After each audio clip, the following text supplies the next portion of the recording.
Gagasan itu asupan pokok demokrasi berkualitas.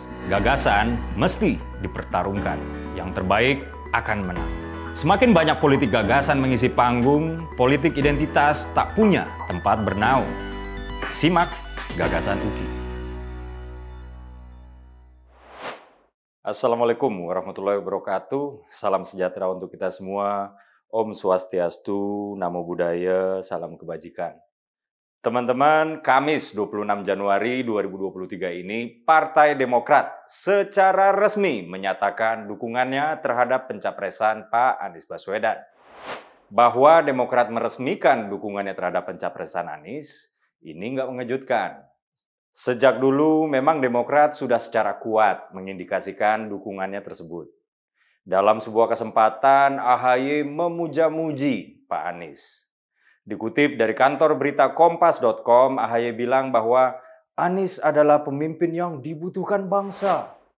Dan gak cuma itu, AHY juga bilang Anies adalah pemimpin dengan kemanusiaan yang tinggi, leadership yang kuat, dan lain-lain. Ya, intinya memang sejak awal kesan bahwa Demokrat mau mencapreskan Anies itu memang udah kuat. Tinggal tunggu waktu deklarasi aja. Soal deklarasi ini nih yang menarik. Awalnya mereka mau gembar-gembor membentuk koalisi. Bahkan di sebuah kesempatan, seorang elit Demokrat, Mas Herzaki Mahendra Putra, klaim bahwa strategi mereka adalah membentuk dan menguatkan koalisi dulu, baru pencapresan. Nah, di lain kesempatan, Partai Nasdem dengan percaya diri klaim bahwa koalisi perubahan yang di dalamnya ada Partai Demokrat dan PKS akan deklarasi pada November 2022 lalu. Apa mau dikata optimisme tanpa konsep yang jelas cuma akan melambungkan ekspektasi. Kemudian dibanting ke bumi dengan keras dan menyakitkan. Ketika berbicara cawapres, bakal koalisi ini malah terlihat saling gebuk. Semua seperti berebut kursi cawapres. Ngakunya sih berkoalisi untuk kepentingan bangsa. Nyatanya baru ngomongin cawapres langsung kelihatan rapuhnya. Bang Fahri Hamzah sih bilang bahwa belum terwujudnya koalisi memang karena bandar-bandar di belakang layar belum deal. Awam jadi melihat apa yang menjadi perekat koalisi ini tidak lain dan tidak bukan cuma kedudukan dan kekuasaan. Alhasil bakal koalisi ini disebut-sebut kehilangan momentum, layu sebelum berkembang.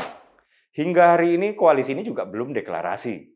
Malah sibuk kelahi sendiri, tuduh sana sini intervensi atas kegagalan mereka memulai koalisi. Hingga saling tunggang isu satu dengan yang lain.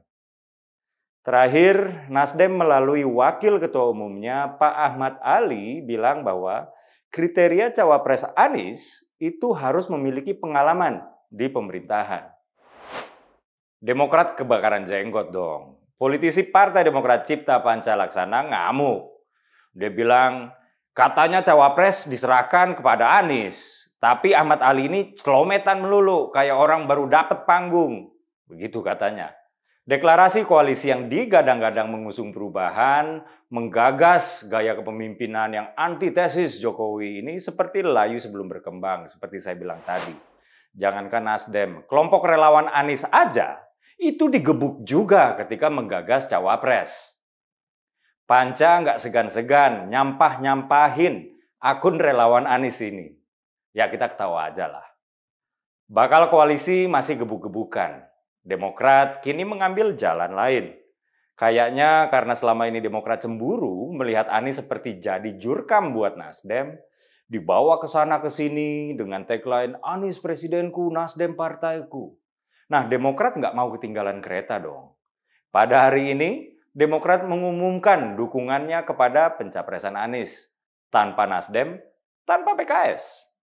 Alih-alih sambil menggandeng Nasdem dan PKS, AHY justru mengaku bahwa urusan jatah cawapres adalah penghambat koalisi. Katanya, kami rasional aja.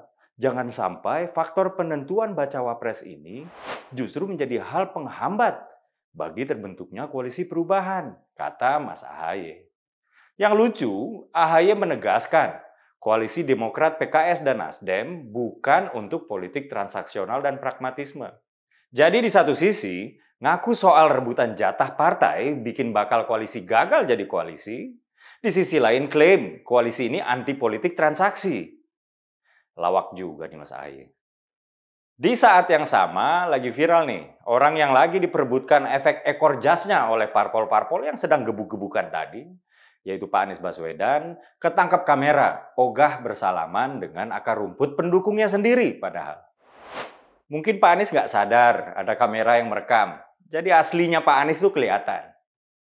Saya menangkap sebuah kesan kuat yang ditampilkan oleh video ini. Kesan yang saya tangkap adalah Pak Anies memang nggak bisa dan nggak nyaman dekat dengan rakyat, bahkan pendukungnya sendiri loh. Berbeda dengan Pak Ganjar yang begitu otentik ketika turun ke bawah, bertemu rakyat. Memilih Ganjar ya memilih sesama rakyat. Sebagai penutup, saya merangkum bahwa bakal koalisi perubahan ini semakin rapuh akibat rebutan jatah cawapres. Sesuatu yang membantah dengan sendirinya bahwa koalisi ini bukan koalisi transaksional. Yang katanya kepentingan bangsa adalah yang tertinggi. Jatah cawapres yang bikin mereka cakar-cakaran ini untuk mendampingi Anies Baswedan ya, yang sebenarnya seseorang yang rekam jejaknya buruk ketika kita bicara kinerja, yang kini justru menampakkan wajah aslinya, yaitu nggak bisa dekat sama rakyat. Kita tertawakan sajalah. Saya Dedek Prayudi, wassalamualaikum warahmatullahi wabarakatuh.